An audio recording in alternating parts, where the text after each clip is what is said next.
ඔන්න අද අපි ලෑස්ති වෙන්නේ රසම රස මයිලෝ. එහෙම නැත්නම් ඩ්‍රින්කින් චොක්ලට් පවුඩර් එකක් ගෙදරදීම ගෙදර තියෙන දේවල් වලින් හරිම ලේසියෙන් පහසුවෙන් හදාගන්න විදිය ඔයගොල්ලන්ට කියලා දෙන්න.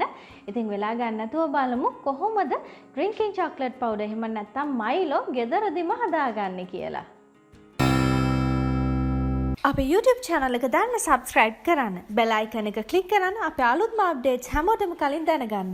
අපිට පළවෙනියටම icing sugar වුවමනා වෙනවා. මම මෙතන icing sugar අරගෙන තියෙනවා කෝප භාගයක්.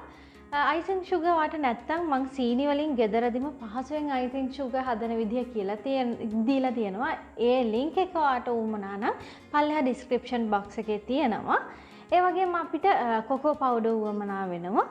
මම මෙතන කොකෝ පවුඩර් මේස හැඳි 3ක් අරගෙන තියෙනවා.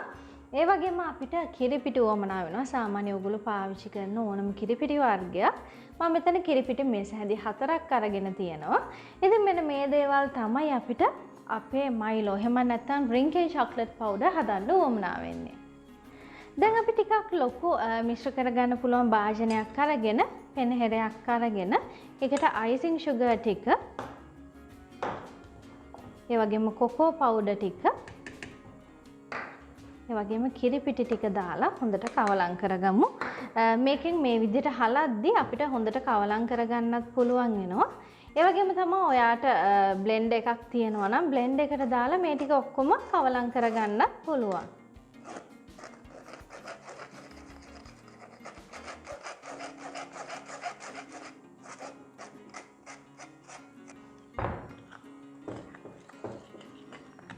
හොඳට කවලම් කරගන්න. ඔයාට දෙතුන් වතාවක් අපි කේක් වලට පිටි කවලම් කරනවා වගේ මේ විදිහට පෙරා ගන්න පුළුවන් පෙනහෙරේ.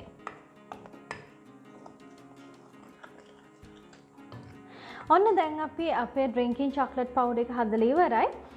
ඕගොල්ලන්ගේ රසයේ විදිහට ඕගොල්ලන්ට තව කැමති නම් කොකෝ පවුඩර් එකතු කරගන්න පුළුවන්. ඒ වගේම තව අතිරේක දෙයක් වාට එකතු කරගන්න පුළුවන්. වැනිලා පවුඩර් ටිකක් තියෙනවා නම් වාට වැනිලා පවුඩර් ටිකකුත් මේකේ රසය වැඩි කරගන්න එකතු කරගන්න පුළුවන්.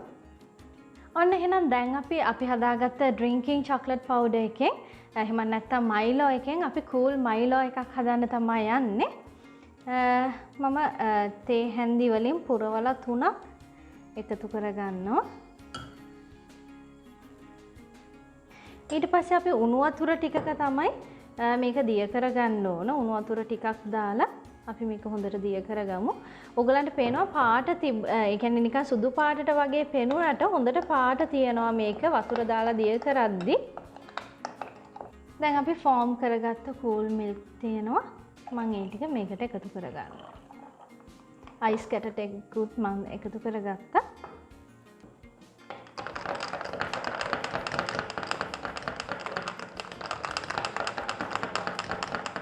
ඉතින් අන්න තියෙනවා අපි හදාගත්ත ඩ්‍රින්කින් චොක්ලට් පවුඩර් එකෙන් හදාගත්ත කූල් මයිලෝ එක. ඉතින් ඔයාට රස විඳින්න පුළුවන්. ඔයාට තව එකතු කරගන්න ඕන නම් චොක්ලට් රස වැඩිපුර ඕන නම් තව ඔයාට කොකෝ පවුඩර් එකතු කරගන්න පුළුවන්. ඉතින් හදලා බලලා රස විඳලා අපිට කියලා වන්න රස අපි ආයෙත් මේ වගේ තවත් රසවත් වීඩියෝ එකක් එක්ක හමු වෙමු.